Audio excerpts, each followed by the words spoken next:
ಎಲ್ರಿಗೂ ನಮಸ್ಕಾರ. ಮಾರ್ಚ್ 3ನೇ ತಾರೀಕು 2026 ಮಂಗಳವಾರ ಪೌರ್ಣಮಿ ದಿವಸ ಕೇತುಗ್ರಸ್ತ ಚಂದ್ರಗ್ರಹಣ ನಡೀತಾ ಇದೆ. ಆ ದಿನದಲ್ಲಿ ನಮಗೆ ಮಧ್ಯಾಹ್ನ 3:15 6:15ವರೆಗೂ ಕೂಡ ಗ್ರಹಣ ಕಾಲ ನಡೆಯುತ್ತೆ. ಆದ್ದರಿಂದ ಅವತ್ತು ಹುಣ್ಣಿಮೆ ಇರೋದರಿಂದ ಹುಣ್ಣಿಮೆ ಪೂಜೆಯನ್ನು ಮಾಡಬಹುದು. ಬೆಳಗ್ಗೆ ಒಂದು 10-10:30 ಅಷ್ಟೊತ್ತಿಗೆ ಮುಗಿಸ್ಕೊಳ್ಳೋದು. ಮಧ್ಯಾಹ್ನ 12 ಗಂಟೆವರೆಗೂ ಕೂಡ ಭೋಜನಕ್ಕೆ ಅವಕಾಶವಿದೆ, ಭೋಜನವನ್ನು ಮಾಡಬಹುದು. ನಂತರದಲ್ಲಿ 3 ಗಂಟೆಯಿಂದ ಸಂಜೆ 7 ಗಂಟೆವರೆಗೂ ಎಲ್ಲರೂ ಕೂಡ ಜಾಗ್ರತೆಯಿಂದ ಇರಿ.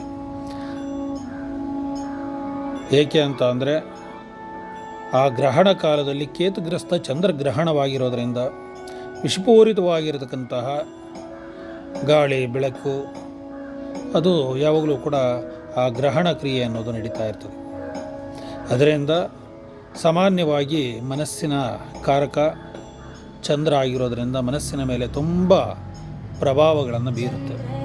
ಆದ್ದರಿಂದ ಎಲ್ಲರೂ ಕೂಡ ತುಂಬ ಜಾಗ್ರತೆಯಿಂದ ಅನುಸರಿಸಿ ಇದರ ಸಂಪೂರ್ಣ ತುಂಬ ಅದರದ್ದು ದುಷ್ಟಶಕ್ತಿ ಅಥವಾ ಅದರ ಒಂದು ಕೆಟ್ಟ ಒಂದು ಪ್ರಭಾವ ಅನ್ನುವಂಥದ್ದು ಕುಂಭರಾಶಿಯ ಮೇಲೆ ಅತಿ ಮುಖ್ಯವಾಗಿ, ಮೀನರಾಶಿಯ ಮೇಲೆ ಅತಿ ಮುಖ್ಯವಾಗಿ, ಸಿಂಹರಾಶಿಯ ಮೇಲೆ, ಕಟಕ ರಾಶಿಯ ಮೇಲೆ ನಡೆಯುತ್ತೆ. ಯಾಕೆ ಅಂತ ಅಂದರೆ ಸಿಂಹರಾಶಿಯಲ್ಲೇ ಕೇತು ಇದ್ದಾರೆ, ಕುಂಭರಾಶಿಯಲ್ಲಿ ರಾಹು ಇದ್ದಾರೆ. ಆ ಸಿಂಹರಾಶಿಯಿಂದ 8ನೇ ಮನೆಯಲ್ಲಿ ಮೀನರಾಶಿ ಇದ್ದು ಅಲ್ಲೂ ಕೂಡ ಆ ದೃಷ್ಟಿ ಶನಿ ನಡೀತಾ ಇರೋದಂಥದ್ರಿಂದ ಮತ್ತು ಚಂದ್ರ ಅಧಿಪತಿ ಬಂದು ಕಟಕ ರಾಶಿಗೆ ಆಗ್ತಾರೆ. ಈ 4 ರಾಶಿ ಬಿಟ್ಟರೆ ಬೇರೆ ಯಾವ ರಾಶಿಗಳಿಗೂ ಕೂಡ ಯಾವ ಒಂದು ತೊಂದರೆ ಕೂಡ ಇಲ್ಲ.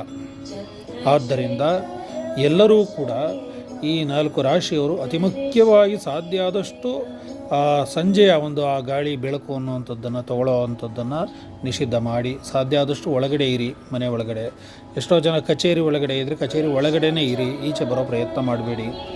ಬಂದರೆ ತೊಂದರೆ ಆಗುತ್ತಾ ಅಂತ ಕೇಳಿದ್ರೆ ಖಂಡಿತ ತೊಂದರೆ ಆಗುತ್ತೆ ಅಂತಲೇ ಹೇಳ್ತೀವಿ.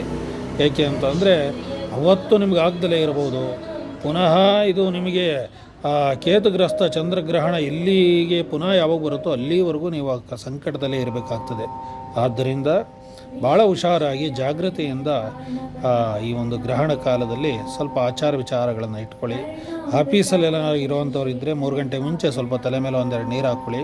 ಸೊ ನಂತರದಲ್ಲಿ ಮನೆಗೆ ಬಂದಾದ ಮೇಲೆ 7 ಗಂಟೆ ನಂತರ ತಲೆಗೆ ಸ್ನಾನ ಎಲ್ಲ ಮಾಡಿ ನಂತರದಲ್ಲಿ ದೇವರ ದರ್ಶನಗಳನ್ನು ಮಾಡಿ ಇದಕ್ಕೆ ಸಂಬಂಧಪಟ್ಟಂತಹ ದಾನಗಳನ್ನು ಕೊಡುವಂಥದ್ದು, ಪೂಜೆ ಮಾಡಿಸುವಂಥದ್ದು, ಶಾಂತಿ ಮಾಡುವಂಥದ್ರ ಬಗ್ಗೆ ಎಲ್ಲ ತಿಳಿಸ್ಕೊಟ್ಟಿರ್ತೀವಿ. ಅದನ್ನು ಕೂಡ ಫಾಲೋ ಮಾಡ್ಕೊಳ್ಳಿ. ಒಳ್ಳೆಯದಾಗಲಿ ಎಲ್ಲರಿಗೂ ಕೂಡ. ಬರಲಿಕ್ಕೆ ಅನಾನುಕೂಲ ಇದ್ದಂಥವರು ಮನೆಯಲ್ಲೇ ದೇವರಿಗೆ ದೀಪ ಹಚ್ಚಿ ನಮಸ್ಕಾರವನ್ನು ಮಾಡ್ಕೊಳ್ಳಿ. ಆ ಚಂದ್ರ ಮತ್ತು ಕೇತುವಿನ ಒಂದು ಸ್ತೋತ್ರಗಳನ್ನು ಪಠನೆಯನ್ನು ಮಾಡಿ, ಗ್ರಹಣ ಮಂತ್ರವನ್ನು ಕೂಡ ಇದರೊಳಗಡೆ ಕಳಿಸಿರ್ತೀವಿ, ಅದನ್ನು ಕೂಡ ಪಠನೆಯನ್ನು ಮಾಡಿ ಒಳ್ಳೆಯದಾಗ್ತದೆ. ಯಥಾಶಕ್ತಿ ದಾನ ಧರ್ಮಗಳನ್ನು ಕೊಡಿ, ಒಳ್ಳೆಯದಾಗ್ತದೆ.